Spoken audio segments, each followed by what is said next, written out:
Assalamualaikum warahmatullahi wabarakatuh. Sahabat sehat, selamat bertemu lagi dengan Rumah Akreditasi. Rumah akreditasi adalah rumah tempat kita belajar, bertanya, dan berdiskusi masalah akreditasi.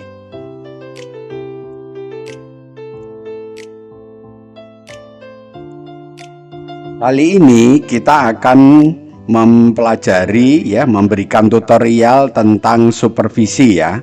Ini merupakan kriteria 2.8.1 ya. Jadi supervisi ini adalah suatu upaya untuk melihat proses ya suatu kegiatan.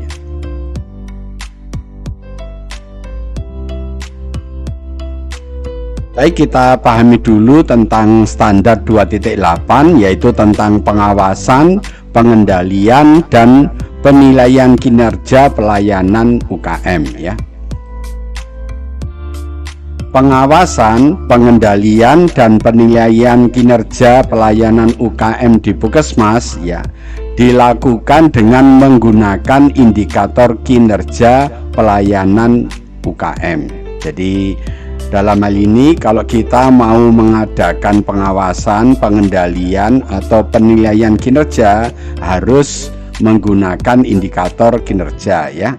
Nah, indikator kinerja ini biasanya kalau di UKM ini indikatornya ikut PKP ya. Pengawasan, pengendalian, dan penilaian kinerja dilakukan untuk menilai efektivitas dan efisiensi penyelenggaraan pelayanan ya, kesesuaian dengan rencana dan pemenuhan terhadap kebutuhan dan harapan masyarakat ya. Jadi tujuan pengawasan, pengendalian, dan penilaian ini adalah untuk menilai ya apakah penyelenggaraan pelayanan UKM itu sudah efektif ya. Efektif artinya sesuai dengan tujuannya dan sudah efisien ya. Efisien ini artinya menggunakan sumber daya yang minimal ya. Kemudian apakah sudah sesuai dengan rencana? Nah, berarti ini dilakukan dengan cara monitoring ya. Monitoring itu untuk mengetahui apakah sudah sesuai dengan rencana, termasuk supervisi. Jadi supervisi ini adalah upaya untuk melihat ya apakah kegiatan itu sudah sesuai dengan rencana atau belum. Nah, kemudian kalau tidak sesuai, segera dibetulkan ya, segera diperbaiki agar ya kegiatan itu nanti hasilnya memenuhi ya apa yang diharapkan oleh masyarakat. Pengawasan, pengendalian, dan penilaian kinerja pelayanan UKM dilaksanakan dalam bentuk pemantauan dan supervisi pelaksanaan kegiatan ya. Jadi sekali lagi, untuk melihat proses suatu kegiatan ya bisa dilakukan dengan cara pemantauan atau dengan cara supervisi ya. Pemantauan atau monitoring dan supervisi ini hanya berbeda cara, tapi keduanya sama-sama melihat proses, dan nanti kalau ada sesuatu yang kurang benar nanti diperbaiki ya. Itu adalah tentang pemantauan, monitoring, atau supervisi ya.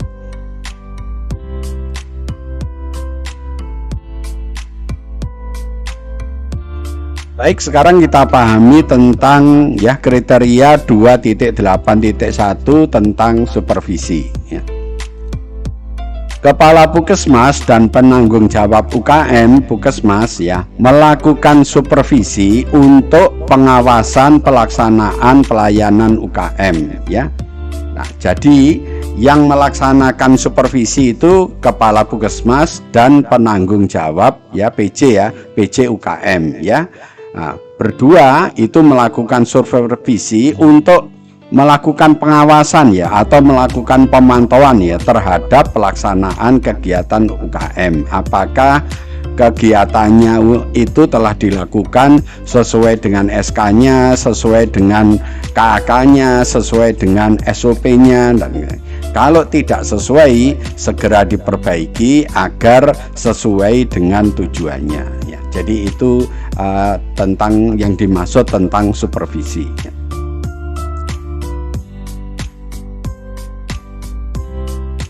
Baik, kita lihat tentang pokok pikirannya ya.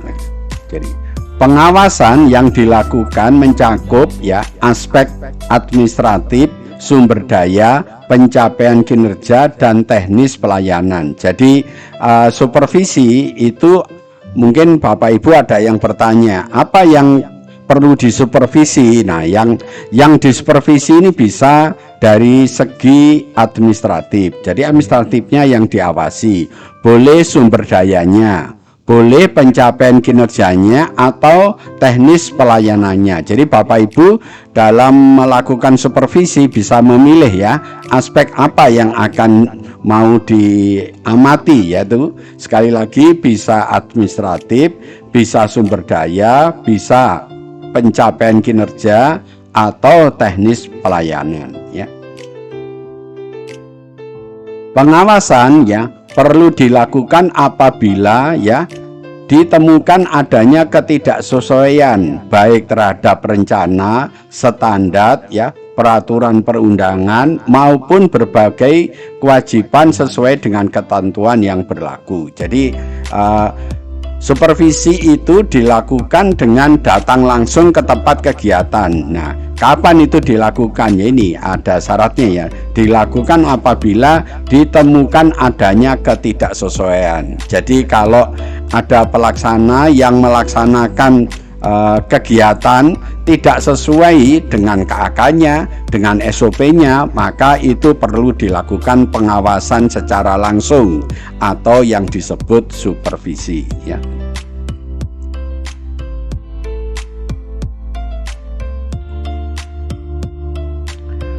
Perbaikan terhadap pelaksanaan pelayanan UKM Puskesmas ya perlu dilakukan melalui pelaksanaan supervisi yang disusun secara periodik dengan jadwal yang jelas. Jadi kalau ada pelaksana yang melaksanakan kegiatan UKM ya tidak sesuai dengan rencana ya, tidak sesuai dengan KAK, tidak sesuai dengan SOP, maka perlu diperbaiki dengan melaksanakan supervisi ya. Jadi supervisi ini adalah upaya untuk memperbaiki ya pelaksanaan kegiatan yang tidak sesuai ya, dan itu harus dilaksanakan secara periodik dan dibuat jadwal yang jelas. Rencana dan jadwal kegiatan supervisi ya perlu diinformasikan kepada koordinator pelayanan dan pelaksana kegiatan UKM sehingga pelaksana dapat mempersiapkan diri. Nah, ini perlu Bapak Ibu ketahui, ini bedanya monitoring dan supervisi. Kalau monitoring itu dilakukan tanpa sepengetahuan pelaksana, tetapi justru kalau supervisi ya rencana dan jadwal supervisinya itu perlu diinformasikan kepada pelaksana sehingga pelaksananya ini dapat mempersiapkan diri. Jadi bisa siap-siap ya, bisa menyiapkan ya. Ini berbeda dengan monitoring. Kalau monitoring itu tanpa pemberitahuan, jadi dilakukan dengan cara silent, itu kalau monitoring. Sedangkan kalau supervisi itu dilakukan dengan pemberitahuan ya. Nah, ini bedanya monitoring dan supervisi ya. Kita lihat slide berikutnya.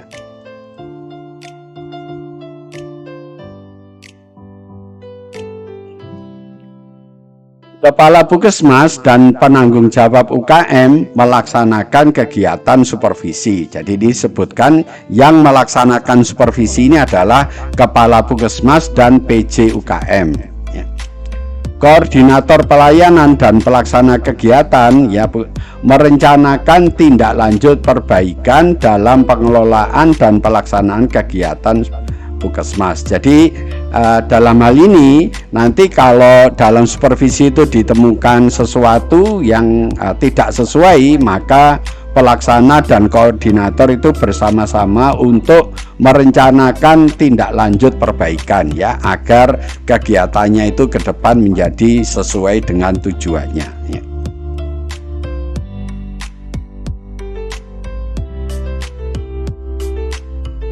Kepala Puskesmas dan penanggung jawab ya PJUKM memberitahukan kepada koordinator ya terhadap rencana pelaksanaan kegiatan ya pengawasan dan pengendalian ya. Tadi sudah disampaikan ya bahwa kalau melakukan supervisi Kepala Puskesmas dan PJUKM ini harus memberitahukan kepada koordinator dan pelaksana ya kalau mau diadakan supervisi ya.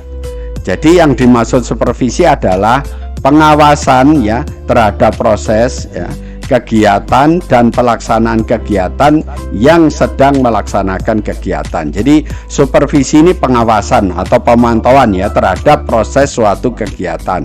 Berarti supervisi ini harus dilakukan pada saat kegiatan itu berlangsung. Juga supervisi ini harus dilakukan ya, Kepala Puskesmas dan PJ ini harus datang langsung ke tempat pelaksanaan supervisi ya. Jadi tidak bisa dilakukan dengan jarak jauh. Jadi supervisi ini harus datang langsung ke tempat kegiatan ya.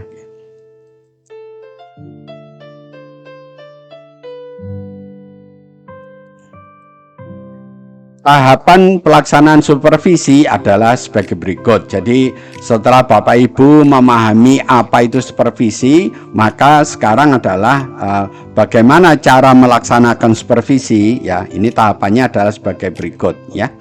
Jadi yang pertama adalah menyusun jadwal ya.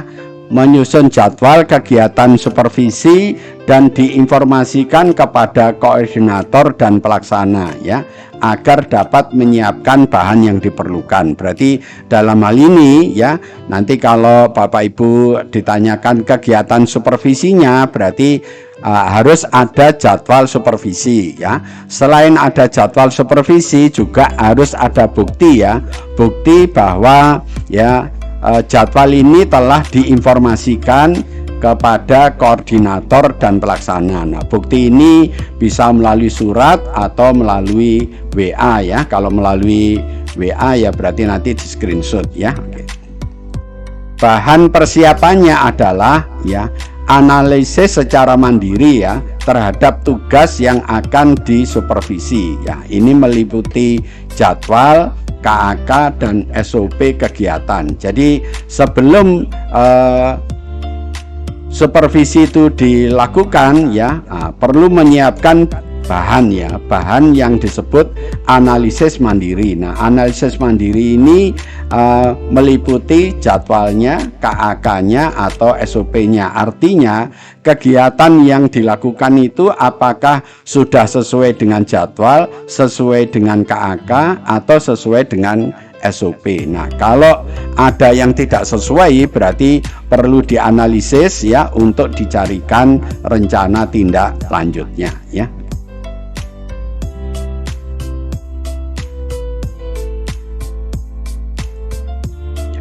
Supervisi dilakukan oleh Kepala Puskesmas bersama PJUKM yang dilaksanakan secara langsung di tempat kegiatan ya. Tadi sudah saya sampaikan bahwa yang namanya supervisi itu harus datang langsung ke tempat kegiatan ya. Tidak bisa melakukan supervisi dengan jarak jauh ya. Jadi sekali lagi baik Kapus dan PJUKM harus datang di tempat pelayanan ya, tempat kegiatan ya. Jika ditemukan ketidaksesuaian atau hambatan ya dalam pelaksanaan kegiatan pelayanan UKM, maka dilakukan pembahasan dan tindak lanjut perbaikan. Nah, ini bedanya dengan monitoring ya Bapak Ibu sekalian. Kalau monitoring, kalau ditemukan ketidaksesuaian, maka pembahasannya itu dilakukan di logmin ya. Tetapi jika supervisi ya ditemukan suatu ketidaksamaan ya atau suatu kegiatan yang tidak sesuai, maka ya ketidaksesuaian itu dibahas di tempat itu bersama dengan pelaksananya. Ini bedanya ya. Sekali lagi pada supervisi jika ditemukan ketidaksesuaian ya atau hambatan dalam melaksanakan suatu kegiatan, maka masalah itu diselesaikan bersama-sama ya antara Kapus dan PJ dan pelaksana dan koordinatornya. Jadi ini bedanya supaya Bapak Ibu bisa memahami bedanya monitoring dan supervisi ya.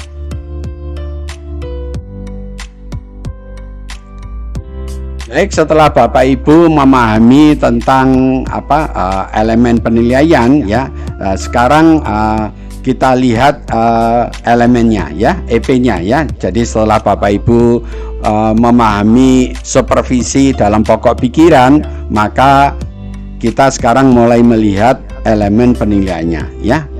Yang pertama ya, penanggung jawab UKM ya menyusun kerangka acuan dan jadwal supervisi pelaksanaan ya UKM di Puskesmas ya. Berarti dalam hal ini PJ UKM itu menyusun kerangka acuan ya, KAK dan jadwal supervisi. Nah, berarti ini ada dua yang diminta, regulasi dan dokumen. Berarti regulasinya apa yang perlu disiapkan oleh Puskesmas? Berarti yang pertama membuat KAK supervisi ya. Supervisi ini dibuat oleh ini ya, PJ ya. Kemudian yang kedua ya, ini membuat jadwal. Jadi sekali lagi untuk memenuhi EP nomor 1 berarti disiapkan ya masalah KAK dan yang kedua masalah jadwal supervisi ya. Kalau ini dua-dua ini sudah ada, maka pemenuhan EP nomor 1 ini sudah cukup ya.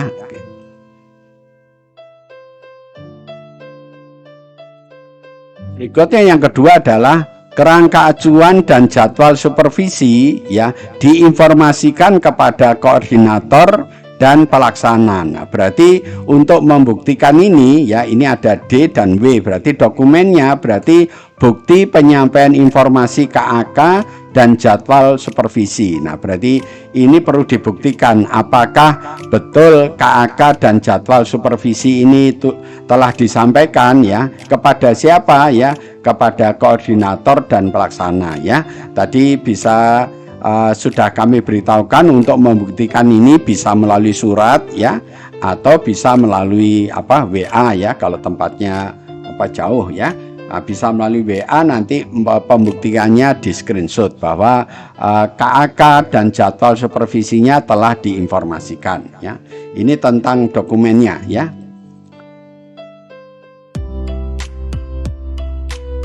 Kemudian tentang wawancaranya ya, siapa yang diwawancarai nanti oleh surveyor ya.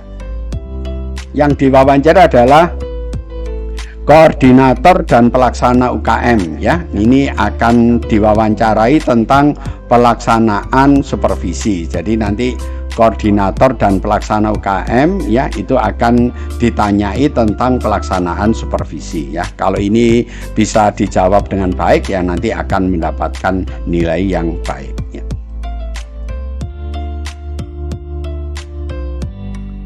Baik, sekarang kita lihat EP berikutnya ya. Nomor 3 ya, koordinator pelayanan dan pelaksana kegiatan ya melaksanakan analisis mandiri ya. Nah, berarti sekali lagi yang melaksanakan analisis mandiri ini adalah koordinator dan pelaksana ya terhadap proses pelaksanaan kegiatan UKM. Jadi Bapak Ibu supaya tidak ragu lagi bahwa yang melaksanakan analisis mandiri ini adalah koordinator dan pelaksana ya sebelum supervisi ini dilakukan. Jadi maksudnya begini, setelah koordinator dan pelaksana itu diberi jadwal dan diberi KAK oleh Kapus maupun PJ, maka koordinator dan pelaksana ini segera membuat analisis mandiri ya terhadap kegiatan yang mau disupervisi. Ini ada dua yang diminta, D dan W, berarti dokumen dan wawancara. Berarti dokumennya apa yang perlu disiapkan untuk memenuhi EP yang nomor 3 ya. Yang pertama adalah hasil analisis mandiri ya. Nah, hasil analisis mandiri ini oleh siapa? Ya oleh koordinator dan pelaksana. Jangan sampai keliru ya. Jadi yang membuat analisis mandiri ini bukan kepala puskesmas dan PJ-UKM, tetapi analisis mandiri ini dibuat oleh koordinator dan pelaksana ya, koordinator dan pelaksana UKM ya, sebelum dilakukan supervisi. Ini supaya Bapak Ibu mengetahui ya.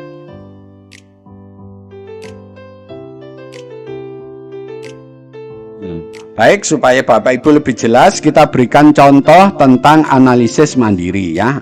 Jadi kalau Bapak Ibu membuat analisis mandiri ya, itu terdiri 3 kolom ini ya. Masalahnya apa nanti ditulis di sini, kemudian kalau sudah ada masalah dicari penyebabnya ya, mencari penyebabnya dengan fishbone diagram ya. Nah, penyebabnya ditulis di sini, kemudian setelah ketemu penyebabnya dibuat rencana tindak lanjut. Jadi sekali lagi Bapak Ibu kalau membuat analisis mandiri itu membuat kolom 3 ini ya, membuat 3 kolom ini ya. Kolom masalah, kolom penyebab masalah, dan kolom RTL ya. Kita beri contoh ya.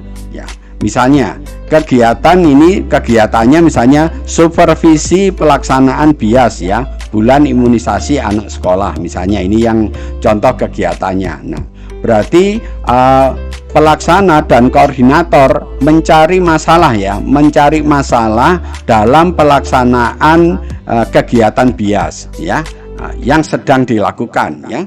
Jadi ini kegiatannya sudah dilakukan ya, tetapi belum selesai ya. Nah, dia akan disupervisi. Makanya sebelum supervisi ini dilakukan atau sebelum Kapus dan PJ-UKM datang, maka membuat analisis mandiri. Nah, bagaimana cara membuatnya? Dimulai dengan mencari masalah ya. Contoh ini ya, masalahnya ini contohnya sudah ditemukan, kita tulis di sini. Contoh misalnya, banyak siswa yang tidak masuk sekolah ya.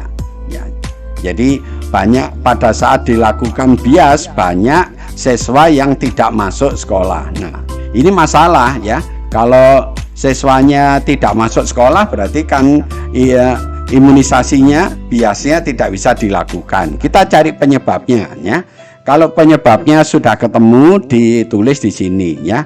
Kita beri contoh misalnya penyebabnya adalah siswa takut disuntik berarti. Nah, ini berarti siswa itu tidak masuk karena siswa itu takut disuntik ya dalam pelaksanaan imunisasi BIAS. Nah, berarti kalau penyebabnya ini, rencana tindak lanjutnya apa kan gitu ya, supaya siswa itu tidak bolos lagi ya, maka dibuat contoh misalnya jadwal imunisasi tidak diumumkan pada siswa. Jadi pada saat pelaksanaan imunisasi ya, siswa itu tidak diberitahu kalau besoknya ada imunisasi, sehingga mereka tetap masuk sekolah, sehingga nanti tetap bisa diberikan imunisasi. Ini contoh aja ya.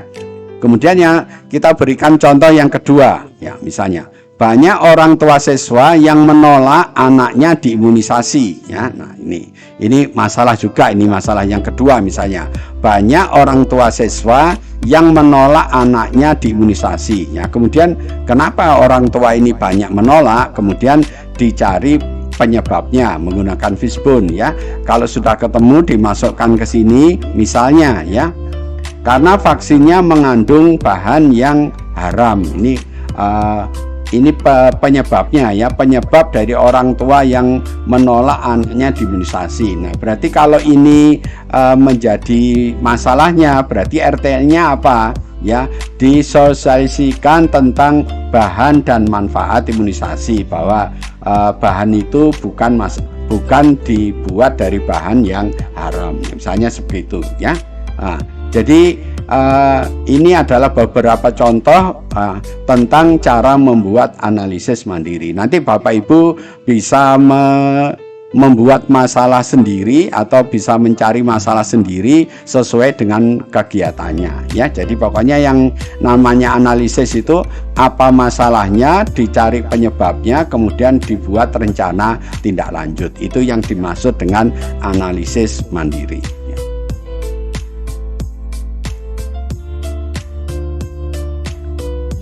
Kita beri contoh sekali lagi agar Bapak Ibu paham dan bisa membuat analisis mandiri. Misalnya kegiatannya, misalnya supervisi pelaksanaan kelas ibu hamil. Ini contoh ya. Jadi supervisi pelaksanaan kelas ibu hamil. Kita cari masalahnya. Masalahnya ditulis di sini. Misalnya banyak ibu hamil yang tidak hadir. Jadi pada saat pelaksanaan kelas ibu hamil, banyak ibu hamil yang tidak hadir. Ya, kita cari penyebabnya. Kenapa banyak ibu yang bumil yang tidak hadir ya? Kalau sudah ketemu ditulis di sini ya. Kita berikan contoh karena banyak ibu hamil yang bekerja. Oh, jadi penyebab kelas ibu hamil ini bumilnya tidak hadir karena banyak ibu hamil yang bekerja di pagi hari. Berarti apa rencana tindak lanjutnya? Berarti jadwal kelas ibu hamil perlu dirubah menjadi sore hari. Nah, kira-kira seperti itu ya. Kemudian kita beri contoh berikutnya ya. Banyak ibu hamil yang menolak imunisasi TT ya. Misalnya ya, kenapa banyak ibu hamil yang menolak diimunisasi TT? Kita cari penyebabnya ya. Setelah penyebabnya diketahui ditulis di sini. Misalnya penyebabnya adalah khawatir imunisasi TT itu menyebabkan kemandulan ya. Ini yang menyebabkan bumilnya itu tidak mau hadir. Nah, kalau itu masalahnya kemudian dibuat rencana tindak lanjut. Contohnya adalah sosialisasi tentang manfaat imunisasi TT. Nah, ini adalah juga beberapa contoh cara melakukan analisis mandiri. Nah, dengan contoh ini diharapkan Bapak Ibu bisa paham dan bisa mengerti bagaimana caranya membuat analisis mandiri ya.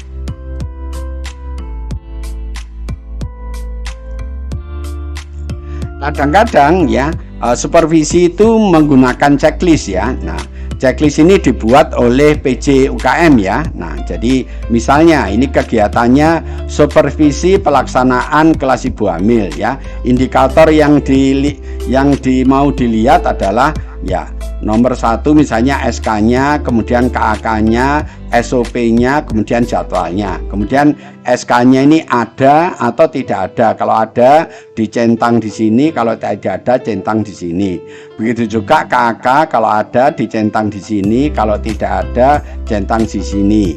SOP kalau ada centang sini, kemudian tidak ada centang sini. Jadwal kalau ada dicentang sini, kalau tidak jenah. Ini checklist ini juga perlu disampaikan, diberikan kepada pelaksana atau koordinator sebelum supervisi dimulai. Nah,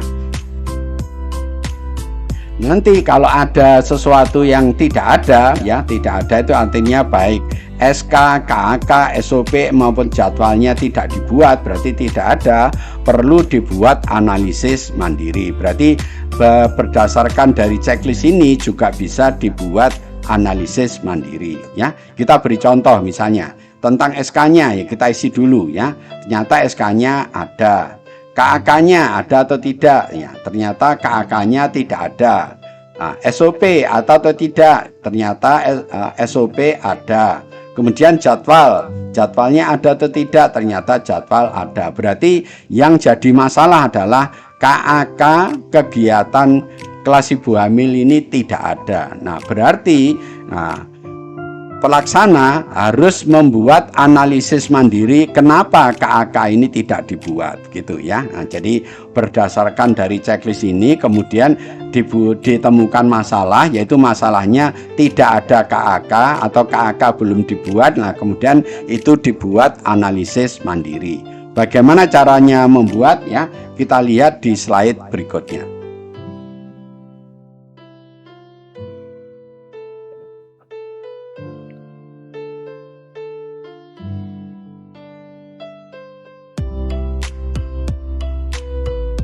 Jadi sama, kolomnya tetap 3, kolom masalah ya, penyebab masalah dan rencana tindak lanjutnya. Masalahnya tadi kita tulis di sini, KAK-nya tidak ada atau KAK-nya belum dibuat ya. Kenapa KAK itu belum dibuat? Penyebabnya ditulis di sini. Ternyata pelaksana tidak paham cara membuat KAK. Ini ternyata penyebabnya ini. Nah, kalau penyebabnya ini kemudian dibuat rencana tidak lanjut, berarti pelaksana perlu diikutkan pelatihan atau diberikan briefing tentang cara pembuatan KAK. Nah, ini adalah contoh cara pembuatan analisis mandiri. Jadi Bapak Ibu sekalian, dengan 3 contoh ini diharapkan Bapak Ibu sudah bisa membuat analisis mandiri tentang kegiatan supervisi ya.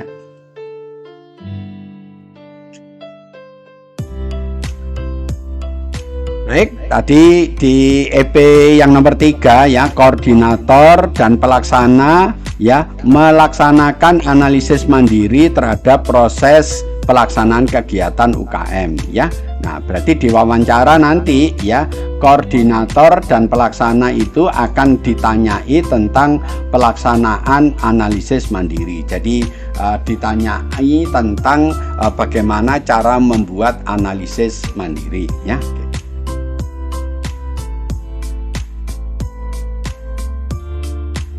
Baik, sekarang kita lihat EP yang nomor 4 ya. Kepala Puskesmas dan PJ UKM melakukan supervisi sesuai dengan kerangka acuan dan jadwal supervisi. Jadi dalam melaksanakan supervisi itu berdasarkan KAK ya, KAK supervisi dan jadwal yang telah disusun ya. Sekarang misalnya apa yang diperlukan untuk memenuhi ini ya, EP yang nomor 4 ya, ini ada dokumen ya, yang diminta 2 ya, dokumen dan wawancara ya. Dokumennya kita lihat ya, bukti pelaksanaan supervisi ya. Nah, bukti pelaksanaan supervisi ini minimal ada surat tugas dan laporan supervisi ya, bersama dokumentasi, bersama foto ya. Berarti nanti untuk membuktikan bahwa supervisi telah dilakukan itu minimal berarti ada surat tugas yang satu, yang kedua ada laporan supervisi, kemudian yang ketiga dokumentasi, jadi fotonya. Jadi nanti Bapak Ibu untuk memenuhi EP nomor 4 ini harus ada surat tugas dan ada laporan supervisi ya. Kita lihat sekarang yang wawancaranya ya.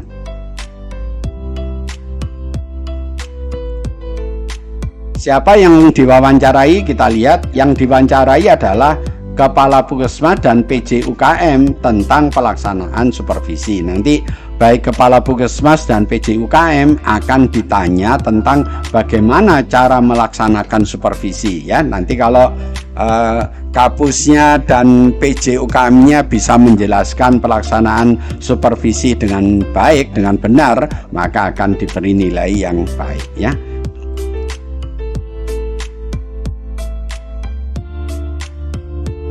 Kita lihat ya EP berikutnya ya.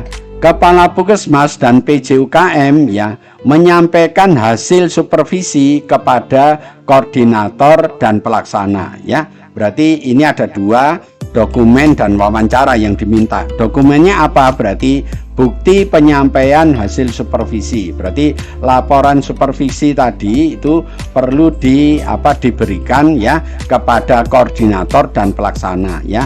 Minimal buktinya apa? Itu berupa catatan atau rekomendasi tentang hasil supervisi. Jadi Bapak Ibu untuk memenuhi EP ini berarti PJ UKM dan Kapus itu harus memberikan bukti penyampaian hasil informasi itu berupa rekomendasi ya. Rekomendasi itu artinya rencana tindak lanjut dalam memperbaiki ya ketidaksesuaian yang ditemukan dalam supervisi. Nah, ini perlu perlu ada. Jadi Bapak Ibu perlu membuat ini ya untuk memenuhi EP yang nomor 5. Kemudian kita lihat wawancaranya.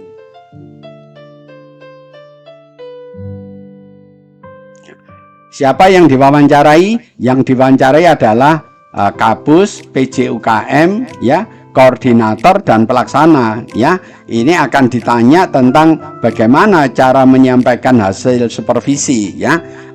Hasil supervisi apa yang perlu disampaikan, ya. Yang perlu saya tegaskan di sini, yang perlu disampaikan itu adalah rekomendasinya, ya. Rekomendasi berdasarkan temuan ketidaksesuaian, ya, yang ditemukan dalam proses supervisi, ya. Ini untuk memenuhi, ya, EP yang nomor 5, ya.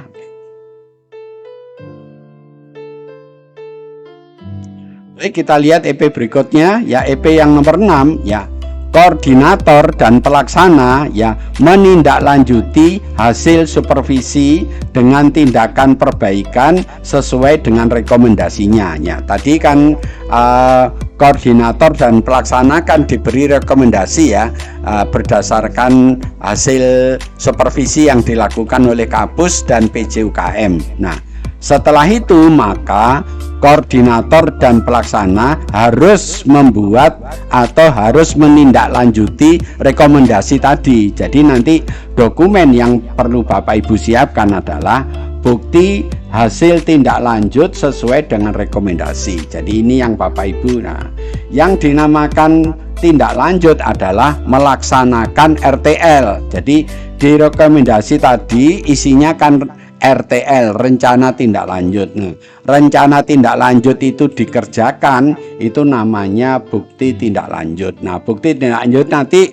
sesuai dengan kegiatannya, ya. Kalau kegiatannya berupa pertemuan, berarti buktinya ini ya berupa undangan, ya, kemudian absensi, notulen, ya, dan foto atau gambar, ya. Itu kalau pertemuan. Kalau kegiatannya adalah kegiatan di luar gedung, berarti perlu dibuktikan misalnya hasil laporan kegiatan atau penulisan kegiatan di buku harian, ya. Ini cara membuktikan hasil tindak lanjut, ya. Ini ada dua yang diminta, ya, dokumen dan wawancara. Ini dokumennya, sekarang kita lihat wawancaranya. Baik, siapa yang diwawancarai? Kita lihat, ya. Yang diwawancara adalah koordinator dan pelaksana, ya. Ya, dua ini, ya, yang akan ditanyai, koordinator dan pelaksana tentang bagaimana tindak lanjut hasil supervisi, ya, yaitu berupa perbaikan, ya. Jadi nanti koordinator dan pelaksana ini harus menceritakan tentang upaya-upaya yang telah dilakukan dalam melaksanakan atau dalam menindaklanjuti rekomendasi yang telah diberikan oleh Kapus dan PJUKM, ya. Nah, kalau itu bisa dijelaskan dengan lengkap, maka ya penilaiannya nanti akan baik, ya. Terima kasih telah menonton video ini, ya. Kalau video ini Bapak Ibu anggap baik, jangan lupa beri kami like, ya. Dan Bapak Ibu jangan lupa untuk subscribe, ya, agar Bapak Ibu tidak ketinggalan kalau kami mengupload video-video yang baru. Dan kalau ada sesuatu yang kurang jelas, tolong Bapak Ibu menulis di komen, ya, di komen YouTube, ya, channel Rumah Akreditasi. Dan begitu juga kalau Bapak Ibu ingin dibuatkan materi sesuai yang diinginkan, tolong Bapak Ibu juga menulis di komen YouTube channel Rumah Akreditasi. Kemudian yang terakhir, tolong kami dibantu share, ya. Share video ini kepada teman kita yang lain, saudara kita yang lain, sejawat yang lain, agar teman dan saudara kita yang lain bisa ikut mendapat manfaat dari video ini, ya. Lebih kurangnya saya mohon maaf, ya. Kita akhiri tutorial kali ini dengan membaca hamdalah. Alhamdulillahirobbil alamin. Wassalamualaikum warahmatullahi wabarakatuh.